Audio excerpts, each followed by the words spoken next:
તમને કોઈ જ ડોક્યુમેન્ટ વગર ફક્ત એક લિંક પર ક્લિક કરીને ઇન્સ્ટન્ટ લોન મળે તો અરે તો ફટાફટ લિંક ઓપન કરવાની અને લોન ક્લેમ કરી લેવાની.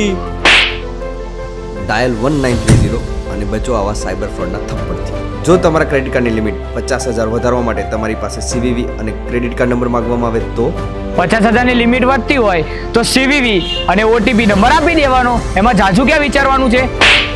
ડાયલ 1930 અને બચો આવા સાયબર ફ્રોડના થપ્પડથી. જો તમને બેંક તરફથી SMS કે કોલ દ્વારા થર્ડ પાર્ટી એપ ઇન્સ્ટોલ કરવાનું કહેવામાં આવે તો અલ્યા બેંકે કીધું છે તો કરવી જ પડે ને, ભલે થર્ડ પાર્ટી હોય. ડાયલ 1930 અને બચો આવા સાયબર ફ્રોડના થપ્પડથી. ઇન્સ્ટાગ્રામમાં તમને લિંક મળે અને એને ક્લિક કરવાના તમને પૈસા મળે તો ક્લિક કરી જ દેવાની હોય ને, ક્લિક કરવાના પૈસા મળતા હોય તો. ડાયલ 1930 અને બચો આવા સાયબર ફ્રોડના થપ્પડથી. તો આવા કોઈપણ જાતના સાયબર ફ્રોડના થપ્પડના શિકાર ના બનો. ડાયલ 1930. સાવચેતી એ જ સમજદારી. ગુજરાત પોલીસ દ્વારા જનહિતમાં જારી.